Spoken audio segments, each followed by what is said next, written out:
Powered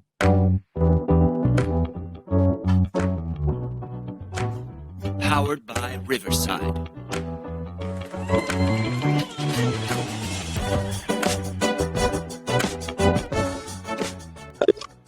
Welcome into the Sad Fan, where we talk about the good, the bad, and everything that made you sad from the previous week.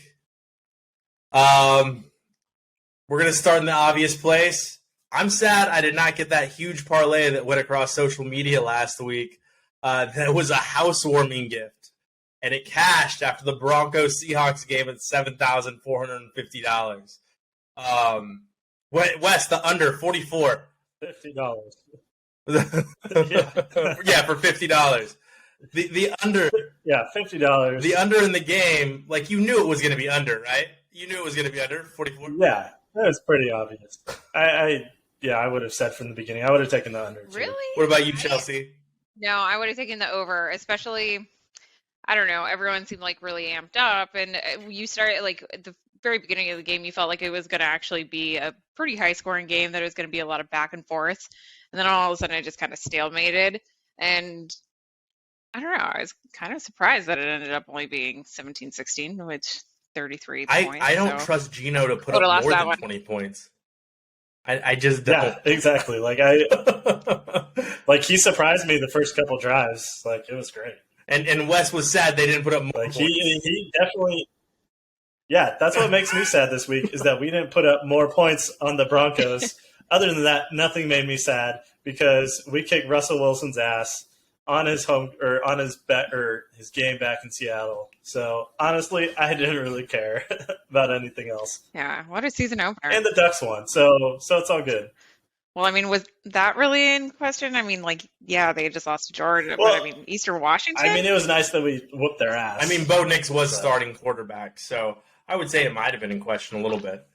He did pretty good. Granted, it was Eastern Washington, but we'll see. We got BYU coming up, so that's gonna be a good test. That'll be interesting. It's not Georgia, so I feel like us and BYU are probably like pretty similar, like talent. Right BYU like skill went into Waco and pulled off an upset last weekend. So, but is it really an upset at this point with teams?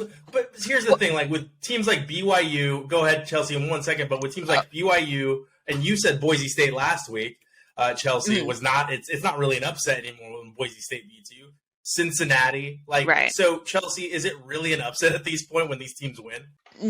No, not really. But I was going to say the game was actually in Salt Lake, and it was like this big like love fest in Salt Lake because BYU was all like patting themselves on the back for giving Baylor fans ice cream in the fourth quarter, which is apparently a thing they do.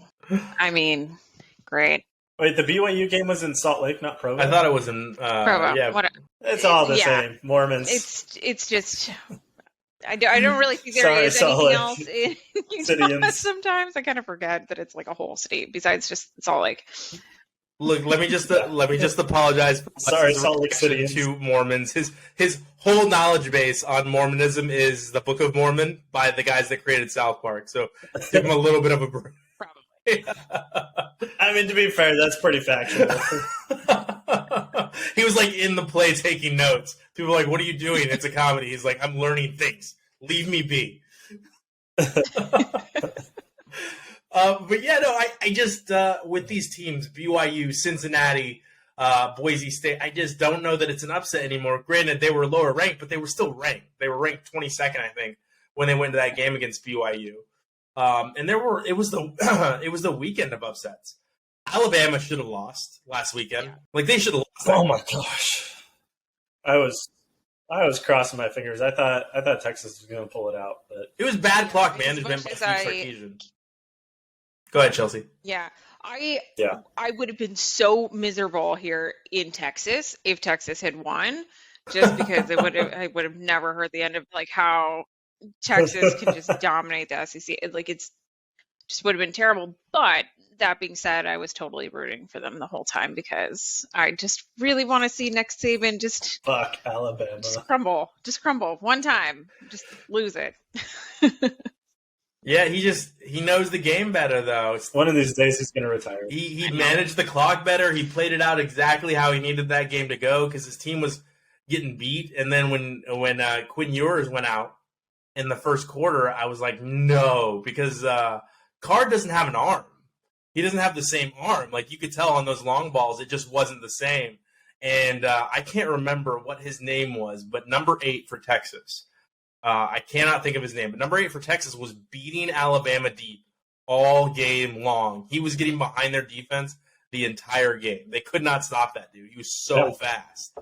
So he kept getting underthrown once Card came in, though. I don't know if you guys picked that up. The second Card came in, he kept having to go back for the ball, and it just wasn't the same offense. Yeah, it definitely did change a little bit, and then Card actually got hurt, but stayed in the game. Oh yeah, and he was out there limping around. He was just limping all over the place, but he was just like, damn it, I'm going to get my one chance. I'm going to do it. I'm going to be the hero and never be able to play and never even be able to run a mile ever again. But, good.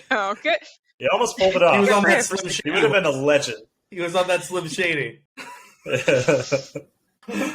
He would have been a living legend in Austin if he pulled that off. Yeah, that mom spaghetti going on.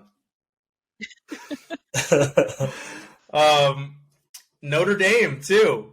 Notre Dame, another upset from the weekend. I mean, and they've got to have college football's hottest coach. Like, whatever. Is it really an upset because they have a new coach and they're obviously terrible? It's 20. Well, when you look that smoldering, you need to win some games. I'm sorry. It's 2022. I can say what I want. He's an attractive man, and if you're going to go out there and you're going to look that attractive, you need to be a bad coach. What's that? Wes? Yeah, you need to back it up with something. I said he's a bad coach. And is it really an upset, though? I mean, because they have a new coach and they're just terrible. Well, they were ranked 5 coming into the season based on talent. So you got to say words, Wes. We're also audio. You have a bad coach.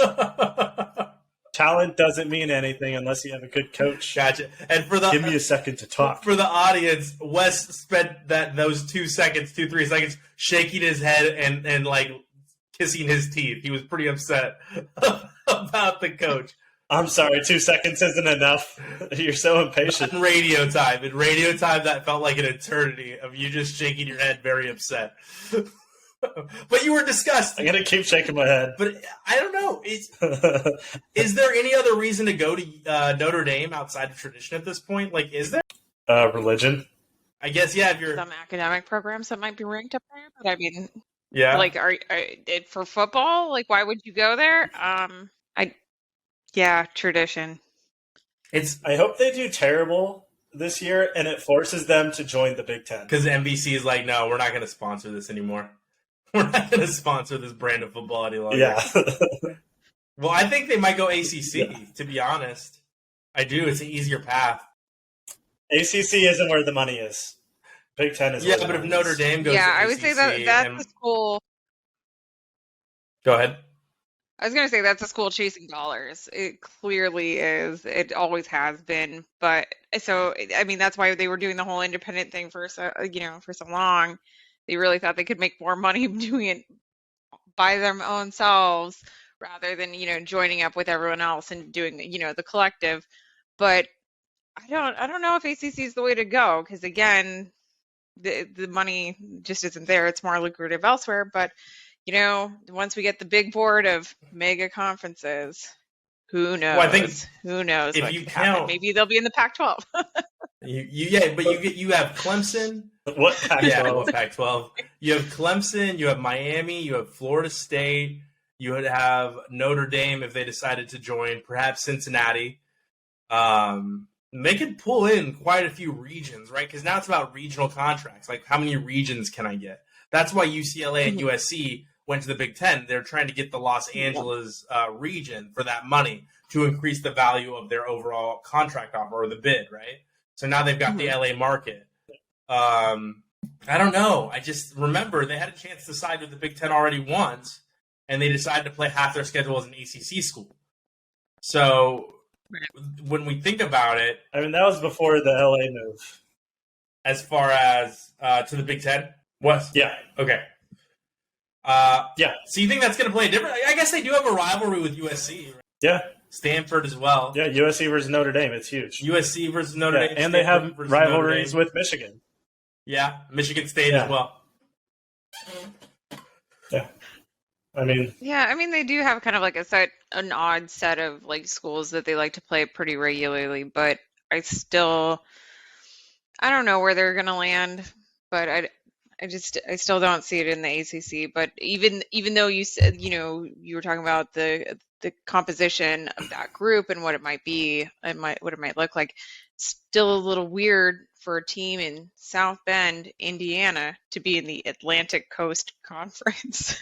Yeah, but we get Just saying. Catholics versus convicts, yeah. right? We get the Catholics versus convicts. Notre Dame. so Miami. Westradamus is saying The great Notre Dame is is going finally being to introduced. announce the Big Ten within 2 years. Within 2 years, Notre Dame will announce they're going to the Big Ten. That's the perfect prediction, Wes, because in 2 years we're not going to remember you said it. So if they go anywhere else. Yeah. As the great Westradamus predicts something, we're gonna. It's foolproof. Yeah. It's foolproof. Either you're right and you get to check receipts, or you're wrong and you just know everyone forgot because you said it 2 years ago. No, my favorite Go thing ahead, to do Chelsea. as Let's his start. sister is to pull those out of the bag anyways, when it is 2 years later, and be like, oh, wrong. Wrong. So I'm going to put Yeah, it I guess in it's my different calendar. with family. It's different with family when they check your receipts. Yeah, it's cruel. Well, I think getting away from college football, I think it was fun. It was a fun weekend. I think it shows us that once again, I think every year after year after year, we see that the preseason rankings mean nothing. I think that's Yep. fair. What do you guys think? Is that fair? Yeah, they mean jack. Except for, maybe Alabama being ranked number 1. They're not one You can anymore. pretty much count they're going to be in, the top 3. Yeah, they're not one anymore, though. Well, yeah. But, they were 1 to begin. They were 1 to beginning the season, and you can pretty much count that they're going to be in top 3 by the end of the season. Yeah, What's I wild mean, is they'll Georgia. still be. Georgia looks unstoppable, but they haven't played anybody Again. but Oregon. We'll see. Who are they playing next? They have such a ridiculously weak schedule. It's kind of mind-boggling, actually. They play South Carolina. Yeah, but Spencer Rattler looks terrible. Yeah. So Chelsea, you were mad at the schedule last week too for SEC. You went on a bit of a rant about how it's already it's what you. I'm not going to get your words exactly right, but you basically said it's a watered down schedule and it's only going to get more watered down as they add more teams. Exactly. It is. I mean, you just see they don't play, nobody plays each other. And there's none of that cannibalism. There you don't see people taking down the top teams in the conference and everything, just kind of having this laundry cycle. But kind of back to the rankings bit a little bit. I almost think we should do away with preseason rankings. Yeah. Just, do it after the first week. Just have everybody start at 0, see who, the press corps thinks is actually performing based on what they saw that first week. I think it would be a little bit more exciting, a little bit more entertaining, and, be a little bit more fun down at the casino too, honestly. Well, that's why you bet for underdogs in week 1. That's why you always bet underdogs week 1, because no one knows what they're talking about. Wes, are you still on Georgia's schedule? Yeah, so they play South Carolina next, and then Kent State after that. Do we have a chance to see them play anyone big before the SEC championship? They play Florida, Tennessee, and Kentucky. So no. Both of those are ranked in the top 20. So no. Maybe Kentucky, but that's it. Not really. So they have a free ride right into the SEC championship. Yeah. Pretty much. Probably. Yeah. So when you said there's no stopping, it doesn't look like there's any stopping Georgia right now. Yeah. It's because there's no strength of schedule. There's no obstacles impeding their way. There's just a little bit of road bumps. Because I don't know, Kentucky, I gotta say, they've never been here before. They've been one of the worst teams in football for so long. So I mean, it's now that they're actually doing well and they're putting together a prepared team on the field and not just 11 water boys. It's great to see. Great to see, but I mean, I don't know if they can keep their it up. I'm going to be honest. Here's my question for Kentucky, and then I have one more thing to add. I don't know if I can trust a team whose quarterback eats a banana like that. Have you seen the way the Kentucky quarterback eats bananas? No. He eats it with the peel on. Now I'm afraid. He eats it with the peel on. No. He eats the banana and the peel at the same time. No. So the audience that's listening on Spotify, That's an affront to God. both of them are making both Wesley and Chelsea are making disgusted faces right now, and they can't speak. For the audience that's listening at home. What I am trying to process right now is that even when you watch like documentaries, you know, like Planet Earth and shit, you see the monkeys peel the banana or squash it out or whatever they have to do. They do not eat the peel. Like even like thousands of years ago, the little chimps figured it out. No, I don't trust this guy. Kentucky. Yes. Kentucky's going to choke. You're going to lose every game. It's just, that is madness. This guy's an idiot. Sorry. You can find it online. If you Google Kentucky quarterback banana, you can see him eat a banana with the peel on it. So yeah, you're angry. I'm just mad. It's happening. But yeah, he eats the banana. He does it right on video. I'm so pissed. He does it right on video. It's like, the best part about this, I'm allergic to bananas. I shouldn't even know how to eat one. Like, just angry. So that one is. I agree with you, Chelsea. That one's going to be hard, especially when I think about how he eats his bananas. But so he also says he drinks his coffee with mayonnaise. I didn't know that one. I didn't know that one. This guy is a terrible human being. Either that or he is just the best troll factory we have never seen before. I've never seen that one. If he's doing all this just to troll, that's amazing. I mean, that's dedication. That is dedication. If he's doing all this to troll, but what else? All right, let's focus on this for a minute. Okay, he drinks coffee with mayonnaise. How do you go about drinking with coffee with mayonnaise? Wes, how does oil? Because is it oil-based mayonnaise? Is it egg-based? It dissolves. But is it egg-based mayonnaise? It's hot, right? Is it oil-based? Does he go into detail with it? Like, is it the vegetable oil, the olive oil? I don't know. There was a picture of him with mayonnaise in his coffee. Like a lump? So it must be another TikTok. Like a lump of mayonnaise. I guess so. Oh, God. There are some things I cannot get behind. I mean, like, butter in coffee is one thing. You know, it's the cream, it's the fat. The salt actually helps take away some of the acid. So it sounds weird, but it actually isn't. And that's actually what they used to do before creamer. They used to just throw a little bit of unsalted butter or salted, you know, into their coffee. Oh, weird. But my mayonnaise is always with eggs. I don't even eat mayonnaise. Mayonnaise kind of freaks me out, but every once in a while you have to have it for stuff. No. Yeah. Ugh. Yeah, I'm not a big mayonnaise eater either because it has so many calories within the mayonnaise. Like even if you have like a teaspoon of mayonnaise. If I was the coach, I would drop his scholarship. Yeah. And are we sure it's mayonnaise and not? What does he want? Yeah, I'd be like, no, bro, you're done. Does he walk into the film study, You're cut. the quarterback room with film study with a jar of like best foods, like or Hellman's? We're not sponsored by anybody yet. Just squeezing it in his coffee. This podcast is not sponsored yet. Is he coming in with Dukes? What's he coming in with? Heinz mayo? Like what is Miracle Whip? Miracle Whip? But Miracle Whip's not real mayonnaise. Not the squeeze kind. He just takes a spoon. But remember, Miracle Whip's not mayonnaise. Miracle Whip is like, I can't believe it's not butter for mayonnaise. I know. Yeah, that's probably what he uses. Ugh. And he probably just opens the jar. He doesn't even have a squeeze tube. He just opens the jar and probably takes a fork and uses the fork because he's fucking weird. Who stirs their coffee with? I really need someone. I really need someone on campus at Kentucky to just film this guy in 4K everywhere he goes. just live feed it to me because I need this.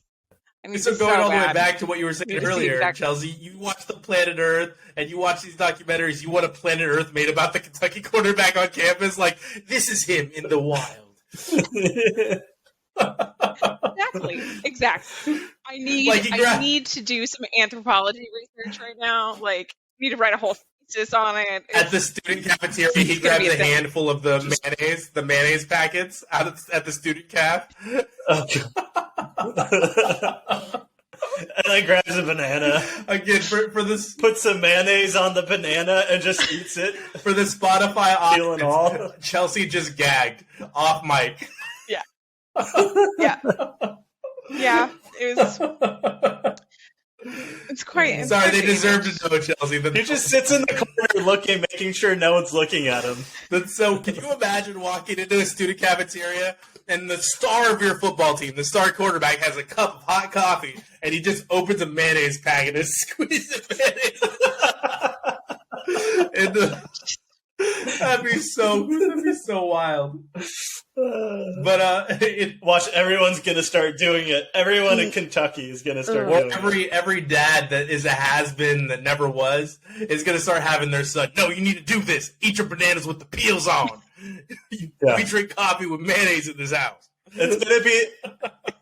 It's gonna be a Kentucky coffee. That's gonna be the name for it. Yeah, can I get a Kentucky coffee? Yes, you might have just... Sure you go. Here, let me put some mayonnaise in that. Yeah, you can only get that at Dunkin' though. Now. Yeah, exactly. You might want to get that trademarked right now, Wes. Like, the second we get off this, trademark that, copyright that phrase, Kentucky coffee. But going back, I do think I dismissed Florida a little too quick because I don't trust any Florida teams at this point. I don't trust Miami. I don't trust Florida State, even though they won again last night. I don't trust Florida. But things happen in rivalry games, okay? Weird things happen in rivalry games. True. And Georgia-Florida between the hedges is a great rivalry. Just like Auburn-Alabama. You can never count Auburn out. Exactly.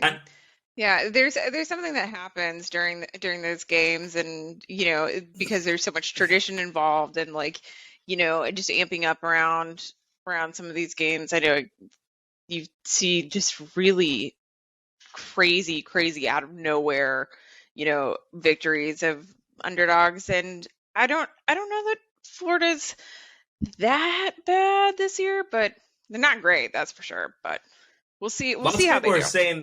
Lots of people are saying they beat Utah because of the weather that weekend. And everybody's saying if it hadn't been for the weather and that Utah wasn't used to that type of weather, that Florida would not have won that game. But Utah was cramping on the sidelines and throwing up on themselves because of the humidity and the heat.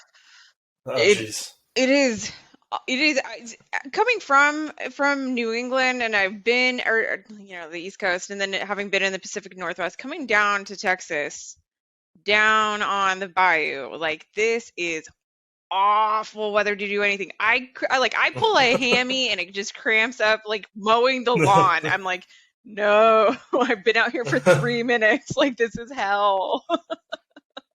You're out there mowing your lawn and you stop to do like calisthenics and stretching work just to get your body right. Oh yeah. You're like, you start with a mow and you end in sun salutation. Definitely like touching my toes, stretching the shoulders out, just calling my husband for the electrolytes. Just give me the Propel water. Give it to me. He's like, do you want the bottle? You're like, no, I want it like insulin. Give me the needle now. Give me pains. So cramping out here. Coming out there with the thing of mustard. So I am a stranger in a foreign land, and I've got 2 Seahawks fans with me. And you guys had a huge victory. Like we said, Wes was the only thing that made Wes sad was that he didn't put up more points. But how do you feel about Geno Smith with "they wrote me off, but I didn't write back"? An amazing quote, but it was week 1. I mean, it was the truth. Like, everyone thought he was going to be terrible. Yeah. We can go back and check my receipts from like previous podcasts. I thought he was going to be terrible. I really didn't think we stood a chance against Denver, honestly. Mm-hmm. And so, he played like a starter should. Like, not the best starter, not like a great starter, but he played like a serviceable starter. And that, then hopefully he keeps it up. Are you trying to call him a game manager, Wes? He played like a good game manager. Yeah, I mean, he wasn't astounding, but He got the job done, and that's really all that matters. He didn't make any big mistakes. He didn't lose you the And game. that quote was. Go ahead, Chelsea. Sorry. I was just gonna say that quote snaps. I love it.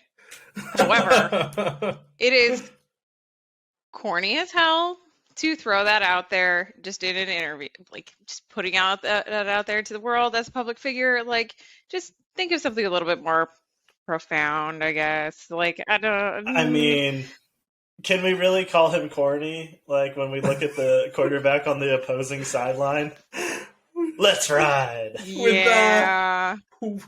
We care a lot TikTok video. We care a lot. Oh, yeah. Sierra, save your man. Family. Sierra, save your man. She needs to send her PR people in stat, maybe hire some extras to follow her husband when he's traveling because his TikToks ain't it. Not it. You think it's and then he did air guitar with the remote. from his hotel room. Some of us do that in private at our hotel room. We don't blast it on the internet. Yeah, right. Just you do weird things when you're alone in a hotel room. You're just like, why not? But then you don't post it. Yeah.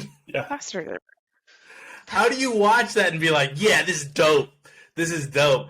# Danger Russ. You don't. I love him for all that he's done for the Seahawks, but I'm not going to miss his corniness. So I can't remember the movie. I think it's with Jimmy Fallon. I think it's Taxi with Queen Latifah. And he has a tattoo that says Dan on it, right? And it was supposed to say dangerous. But he says, like, no, you don't know how tattoos work. They're needles that go into your skin. They hurt, okay? That's what I think of Wes getting Danger Russ tattooed. I think it just ended in Dan somewhere on his body. Oh, God. Dan. He's like, do you know how tattoos work? Dan. They sting. Don't worry about it. Yeah. Like, Sierra, when him and Sierra finally consummated, because I don't know. I don't want to go way back into the archives, but their big story was they weren't having sex because of religion and all this stuff, which I'm just kind of like, two beautiful people are not having sex. All right. But anyway, I'm not gonna dig too deep into that. But could you imagine their wedding night? She takes off his shirt and she sees a tattoo that just says Dan.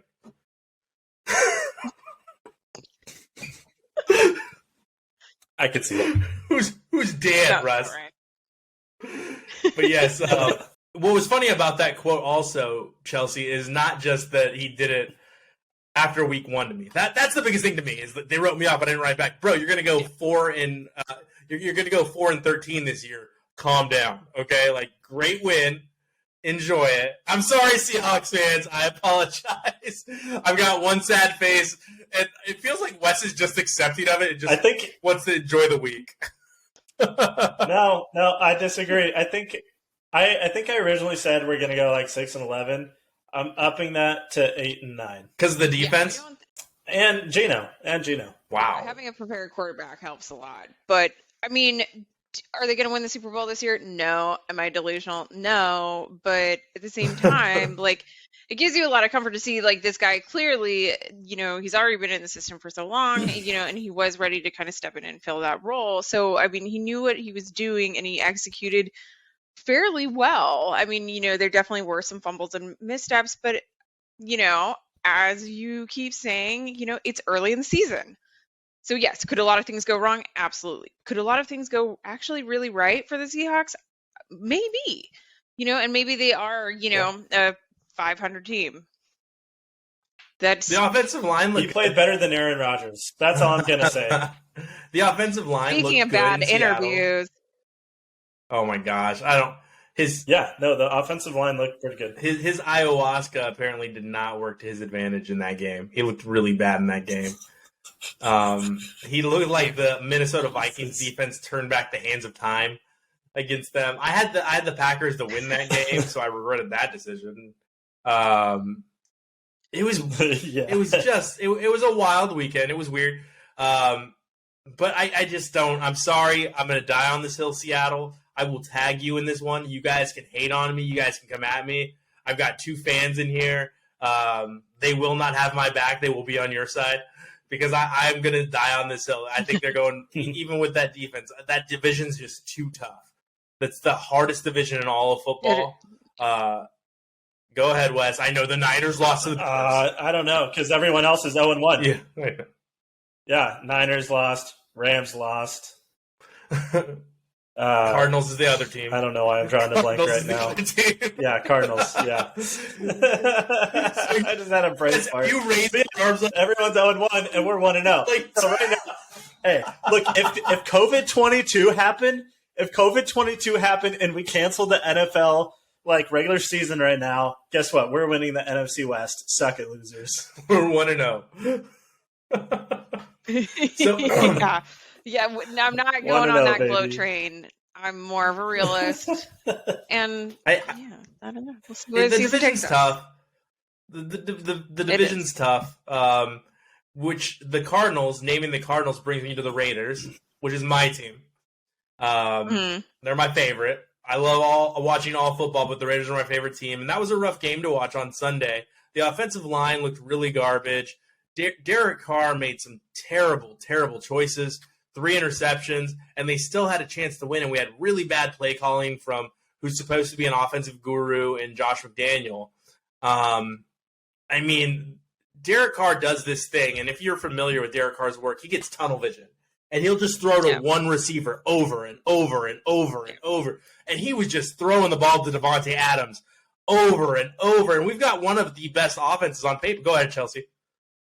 Oh, I was just gonna say, I've seen him do it. I know exactly what you're talking about. It's just he's done it with everything Waller around him could change. And it's just the one guy, and that nothing makes me more crazy. I never understand people breaking their TVs until you see crap like that. Yeah, and he was you have Darren Waller, Hunter Renfrow. You have a series of really good receivers on that team, and he's throwing it to Devontae, who's amazing. He's probably the best receiver in the NFL. But after a while, they're going to be able to stop it, and Josh Jacobs was having a great day. And the reason Josh Jacobs was having a great day was because all the defense for the Chargers was doing was pitting its ears back and running straight at Derek Carr because we just kept throwing the ball over and over and over. And I'm not a guy that's run the ball north and south. No, that's not who I am, but I'm take what they're going to give you. If they're going to give you those runs up the middle because they just want to blitz you all game, keep running the ball right up the middle. Right. Yeah. And it's called ahead, play calling for a reason, because you change up the plays. You change them up. You call an audible. You change your plays crazy. If you line up the same way every time, your defense is going to be able to read you. They'll see it. They'll crash it down. Football, that's remedial football. Come on. Kids learn this in Pee Wee League. I think that's one of the things that Pete Carroll did so well, or does so well for Seattle, is he is one of those coaches, though. Perhaps he runs the ball a tad too much, but he does take what the defense gives him. He will take whatever the defense is giving him. Yeah. I just feel bad for your receivers. Okay, enough with Seattle. Enough with Seattle. They've just got great receivers, and they've got Geno Smith. Are you sure you're a Seahawks fan? What's that?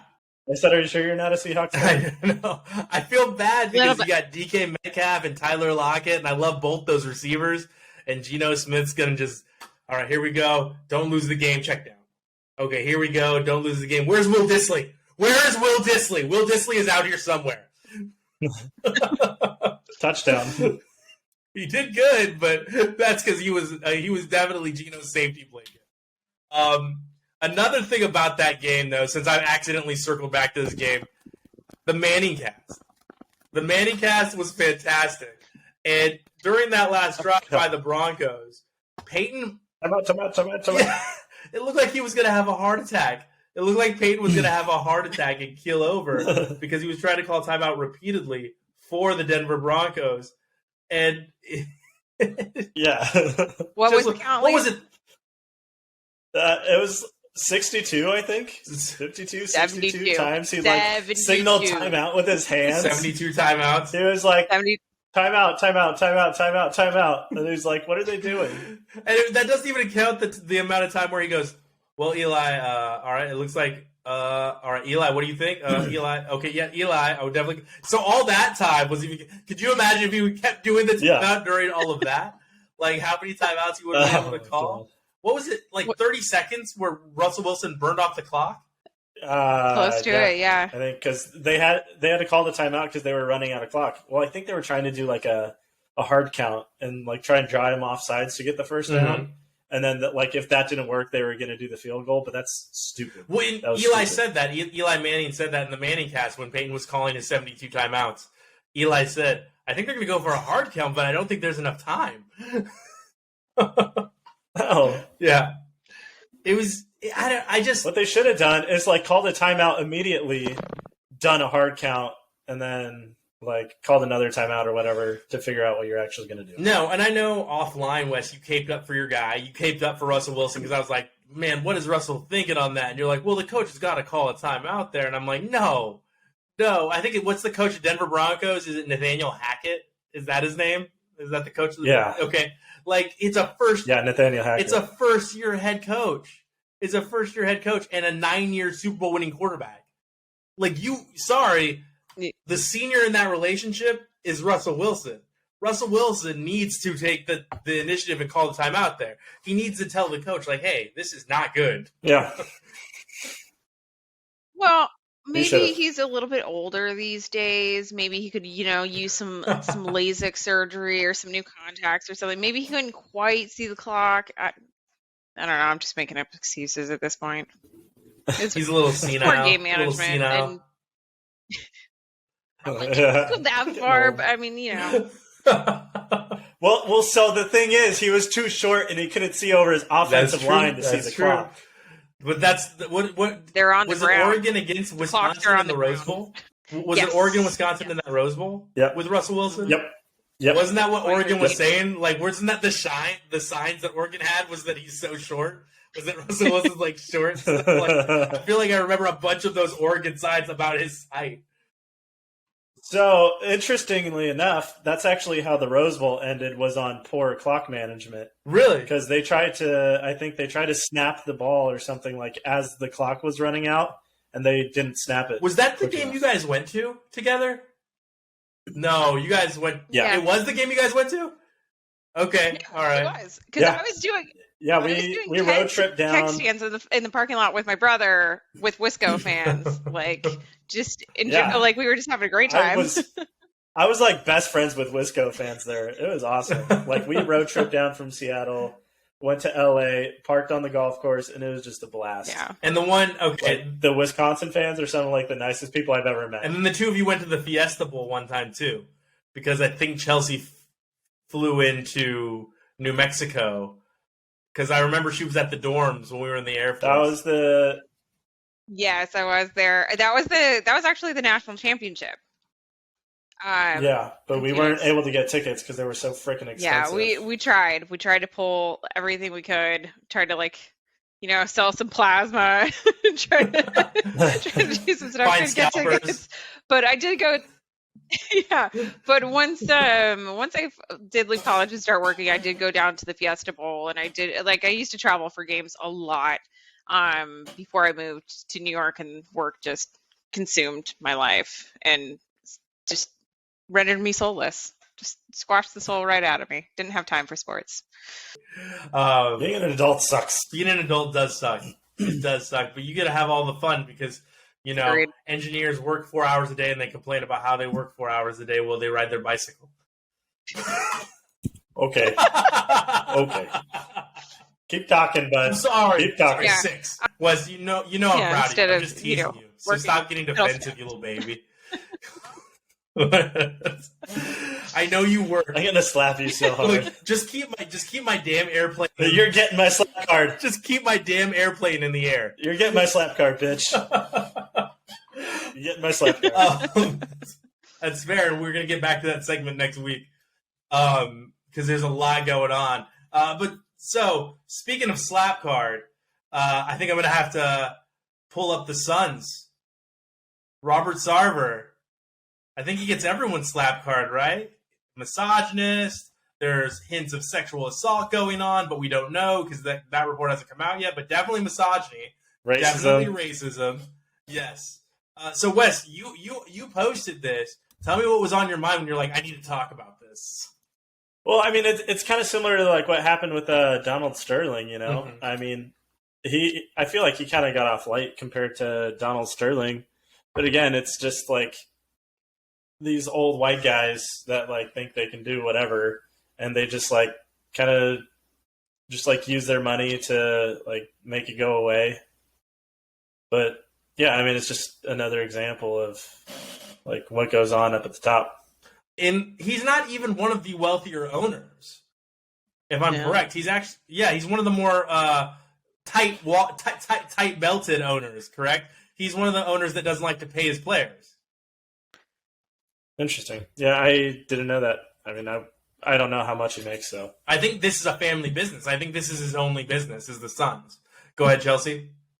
Oh, I was just gonna say, like, it doesn't even matter, like, what he makes or what he pays his players or anything like that. It really, like, just so tired, I guess, of seeing all of these stories come to light, get their moment in the light, which is great. We need journalism. We need journalism in sports. We need journalism in politics covering these abuses of power. But just I feel like I'm like screaming into the void sometimes, when we talk about like systemic racism and systemic, abuses of power, and it's like just the way these structures are created. And even in these kind of, just this is a single organization with its own hierarchy, you still see these issues at play, to the point where they interviewed over 1,500 people. They had like just pages and pages and pages of people from just verifying different things that like everyone has said, including, and they've read like 70,000 emails, to confirm it. This was all written down, like people were talking to each other, or, even he was writing at them. It's just gross. Like, how many Me Too moments do we need to have before like people just take this seriously and really just kind of stop something when it's happening in its tracks? And it really takes everybody standing up and just saying, like, not cool. Like, this is not how we do things. Like, this is not how we run our organization.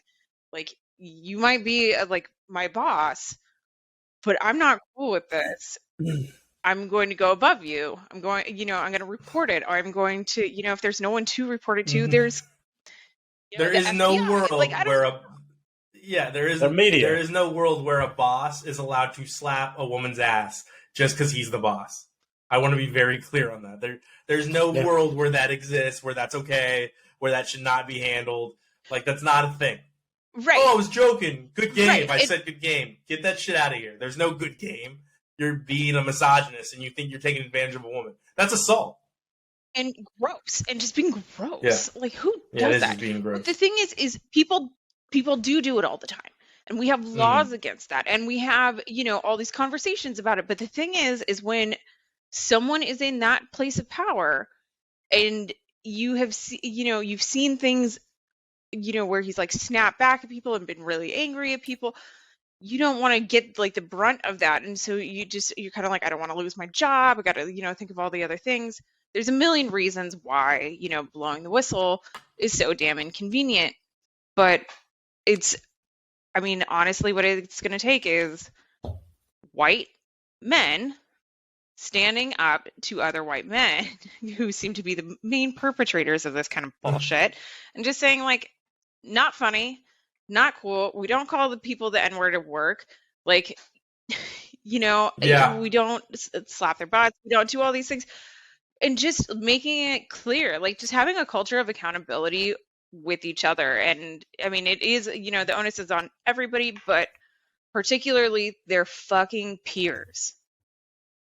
Yeah. And I just don't know why we haven't gotten there. I don't. We're about to end the show, but I will say their peers aren't going to do it, and there's a reason, everyone. It's because the peers have something in their closet as well, and they don't want their toys taken away.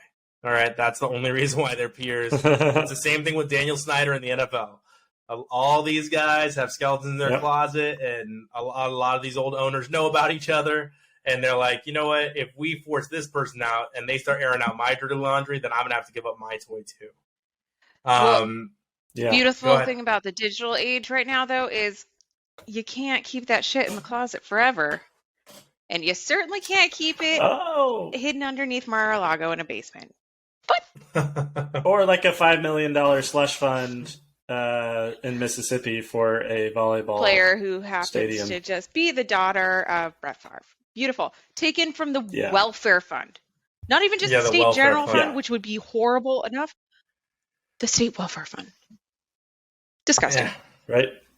Yeah. Good job, Mississippi governor. Oh, good job. I think this episode... So many issues. Go ahead, Chelsea, and then we're going to move on to the happier things to end the show. Okay, but this episode just needs to be called The Sick Fan. I mean, I'm gagged already. I've like just been enraged. Like I'm sick. I'm sick. Sports has made me sick. You're like, why did I come on here? Not sad. We've got racist sex offenders and then people eating bananas whole and drinking mayonnaise coffee. It's Kentucky coffee, to quote Wes. But so happier news. It looks like Albert Pujols is going to get to 700 home runs. He's 2 home runs away from 700. Never positive for steroids. So, I mean, that's pretty amazing. I mean, he's doing it crushing these left-handed hitters. Wes, you were talking about Aaron Judge, too. I'll filibuster for you for a second so you can pull up how many home runs he has right now, because I think he's on his way to chasing a record as well. But Albert Pujols, he's like 58, I think. We forgot about Albert Pujols for a while because he was with the Angels, but he was out there working, still crushing like 30 to 40 home runs a year, and he slowly made his way towards 700, which is phenomenal. I feel like I've been watching him since I was in high school. Yeah, Aaron Judge has 57, so he'll probably get 60 before the end of the year, which is like something no one's done since the steroid era. Mm-hmm. Let's go Yankees. That's the New York. These are garbage. Get out of here. I'm an A's fan. Can we boot someone from the podcast? It's the only New York team I like. The only one. And on that note, why don't we just boot everyone from the podcast? So remember, as always, I'm with 2 folks that don't want you to know they exist on social media. Wes has offered $100 to your Venmo if you find him and call him out for his social media. Only Twitter, to be clear. I don't want you guys finding him on like Facebook and be like, "You owe me $100." Wait, hold on. Do I get $100? Because I know what it is. Well, you probably know my old one, but that one got banned because I called Ann Coulter a. Oh, okay. Yeah, we can just cut that. A C word. Put that line right there. Yeah. Okay. Yeah. And then you can always reach the whole pod at our YouTube channel, the Sad Fan Podcast Group. Pardon me. You can always reach us at our YouTube channel at the Sad Fan Podcast Network. And then, of course, you can reach me at the Sad Fan on Twitter. You can reach the Sad Fan Pod on Twitter, and we will always respond to you. We appreciate all you sad fans out there, and please keep listening, subscribe, rate, and review. Bye, and send me some footage from Kentucky.